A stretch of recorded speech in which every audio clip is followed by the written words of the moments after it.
Hello friends, welcome to my YouTube channel coco on diary.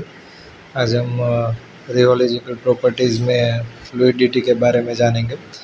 पहले हमने rheological property में C S and crucible swelling number और dilation के बारे में जान लिया है। आज हम आगे बढ़ेंगे और रियोलॉजिकल प्रॉपर्टीज़ का थर्ड प्रॉपर्टी फ्लूइडिटी के बारे में आज डिटेल में जानेंगे। फ्लूइडिटी का क्या रोल है अपना कोक प्रोडक्शन में, उसका इम्पोर्टेंस आज हम समझेंगे और फ्लूइडिटी को कैसे हम लोग परफॉर्म कर सकते हैं, उसका कैसे हम टेस्ट कर सकते हैं, कितना कॉल में फ्लूइडिटी है वो, उसका आज देखेंगे। तो फर्स्ट है importance of fluidity in coal blend. Coal blend preparation में फ्लूइडिटी का क्या इम्पोर्टेंस है वो देखते हैं।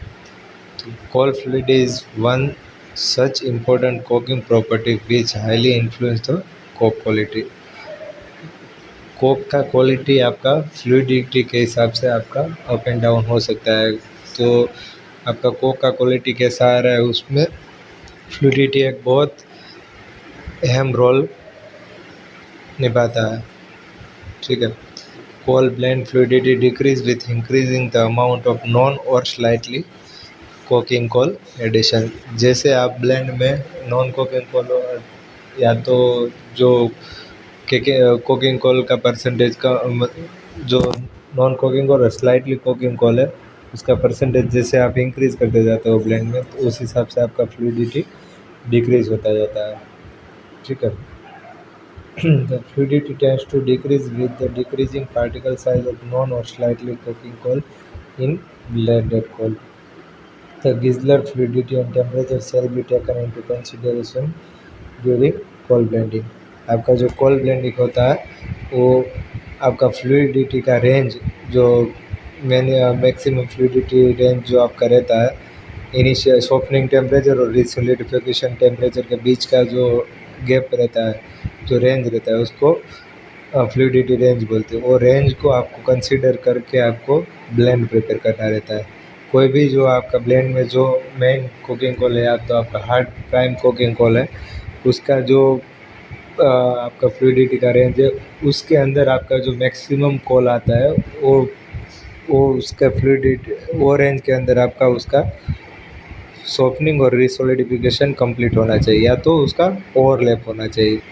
ऐसा नहीं होना चाहिए कि कोई भी आपका मेन कोकिंग कोल है उसका रिसोलिडिफिकेशन हो रहा है और आपका जो ब्लेंडिंग में दूसरा कोल है उसका भी सिर्फ सॉफ्टनिंग स्टार्ट हो रहा है। तो आपका ये आपको ब्लेंड बनाते टाइम एक कंसिडरेशन देखना है कि आपका जो एक कोकिंग कोल का जो रेंज है उसके अंदर ही आपका सब कोल का सॉफ्टनिंग और रिसोलिडिफिकेशन कंप्लीट हो जाना चाहिए। Next, Giesler fluidity. Plastometer is an instrument to measure the resistance to rotation of mobile device immersed in a mass coil। आपको फ्लूइडिटी मेज़र करने के लिए जो डिवाइस यूज़ होता है उसको प्लास्टोमीटर बोला जाता है। उसमें क्या होता है कि उसमें एक स्टीरर रहता है मोबाइल डिवाइस, उसको इमर्स करके उसका रोटेशन के हिसाब से आप फ्लूइडिटी मेज़र कर सकते हैं।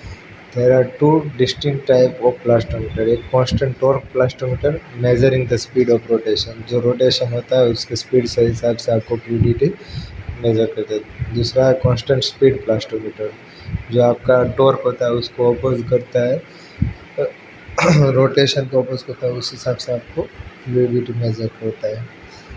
The standard form of constant torque plastometer was devised by Giesler। The plastometer measures the thermoplastic behavior of coal and determine the temperature of maximum fluidity। plastometer आपका जो कोल का जो थर्मोप्लास्टिक बिहेवियर है, कब उसका सॉफ्टनिंग होता है, फिर कैसे उसका प्लास्टिक लेयर परफॉर्म होता है, फिर मैक्सिमम फ्लूइडिटी आपका मेल्टिंग होने के टाइम पे आपको मैक्सिमम फ्लूइडिटी मिलता है। उसके बाद धीरे धीरे जैसे उसका प्लास्टिसिटी कम हो जाता है तो रिसोलिडिफाई होने का होता है, वैसे वैसे उसका रोटेशन कम होगा और आपका कोल टू कोक कन्वर्जन हो जाएगा, आपका रिसोलिडिफिकेशन स्टार्ट हो जाएगा। ठीक है। गिज़लर फ्लूइडिटी को आप कैसे मतलब फ्लूइडिटी को कैसे मेज़र कर सकते हो? इसके लिए आपको क्या paddle type stirrer is placed in a 5 gram pole which ground under 400 mass and press with 1 kg weight for 10 time. तो आपको 5 ग्राम कोल लेना है, 400 मैस के नीचे उसको क्रश किया हुआ, और उसको 1 केजी वेट से उसको 10 टाइम प्रेस करना है, ठीक है।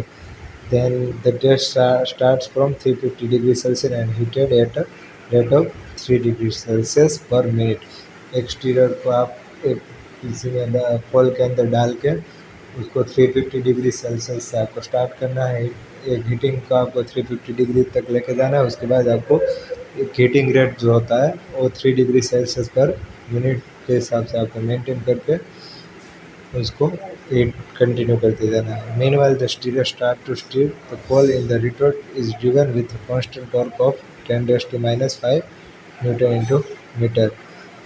जब आपका स्टीरर रोटेट होना चालू करेगा, जब स्टीरर का आपको 0.5 रोटेशन कम डायल डिवीज़न पर मिनट आपको दिखाएगा, तब आपको वो आपका softening temperature, initial softening temperature आपको मिल जाएगा, ठीक है।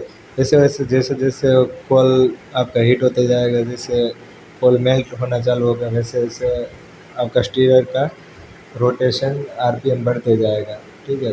तो मैं जितना आपको जहाँ पे आपको मैक्सिमम आरपीएम मिलता है उसको आप पॉइंट दे सकते हैं मैक्सिमम फ्लूइडिटी की। यहाँ पे आपको मैक्सिमम फ्लूइडिटी मिलता है, और जो टेम्परेचर पे आपको मैक्सिमम फ्लूइडिटी मिलता है उसको मैक्सिमम फ्लूइडिटी टेम्परेचर बोलते हैं।